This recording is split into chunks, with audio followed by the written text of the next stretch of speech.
সুইজারল্যান্ডের দাভোসে world economic ফোরামের বার্ষিক সভায় প্রধান উপদেষ্টার যোগদানকে ঐতিহাসিক অ্যাচিভমেন্টের সফর বলে উল্লেখ করেছেন প্রধান উপদেষ্টার প্রেস সচিব শফিকুল আলম।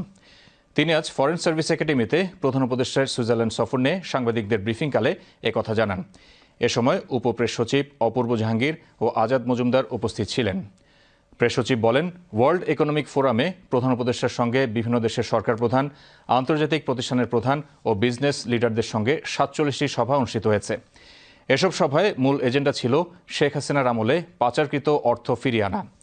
সাংবাদিকদের এক প্রশ্নের জবাবে প্রেস সচিব বলেন, পাচারকৃত অর্থ ফিরিয়ে আনতে সর্বোচ্চ চেষ্টা করা হচ্ছে। এই এবারের চিফ অ্যাডভাইজার সফরটা খুবই ইম্পর্টেন্ট ছিল এবং আমি বলবো এটা একটা ঐতিহাসিক একটা অ্যাচিভমেন্টের সফর ছিল। ২৪ তারিখের ৩টা পর্যন্ত একটানা মিটিং হয়েছে, মোট ৪৭টা মিটিং হয়েছে। তার মধ্যে তো আপনারা দেখেছেন হেড অব দ্য গভর্নমেন্ট আছে, টপ বিজনেস লিডার আছে, টপ সোশ্যাল লিডার আছেন, সেলিব্রিটিস আছেন, সবাই ছিলেন এবং অনেকগুলো ইন্টারভিউ দিয়েছেন, যেটা ওয়ার্ল্ডের টপ ইন্টারন্যাশনাল মিডিয়া। অনেকগুলো মিটিং এর মূল থিম একটা, সেটা হচ্ছে যে স্টোলেন মানি কিভাবে রিকভারি করা যায়। এটা একটা খুবই, আপনি জানেন হোয়াইট পেপার কমিটি বলেছে $২৩৪ বিলিয়ন বাংলাদেশের থেকে শেখ হাসিনার সময় চলে গেছে এবং এটার সাথে অলিগার্করা জড়িত, পলিটিশিয়ানরা জড়িত। যেই টাকাটা চুরি হয়েছে এটা বাংলাদেশের খেটে খাওয়া মানুষের টাকা, তাদের টাকাটা চুরি করে নিয়ে গেছে শেখ হাসিনার চোরতন্ত্রের লোকজন।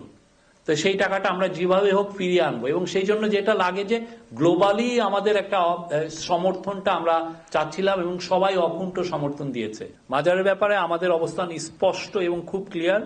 এটা বাংলাদেশের মাজারের যে একটা পার্ট অফ বাংলাদেশের ট্র্যাডিশন কালচার এবং এটা অনেকে বাংলাদেশের প্রচুর লাখ লাখ জনগণ মাজারে যান। আমরা তাদের রিলিজিয়াস বিলিফকে সম্পূর্ণ অনার করি এবং যারা মাজারে অ্যাটাক করবেন তাদের ব্যাপারে আমাদের জিরো টলারেন্স। কোনো ধরনের কোনো মাজারে অ্যাটাক আমরা টলারেট করব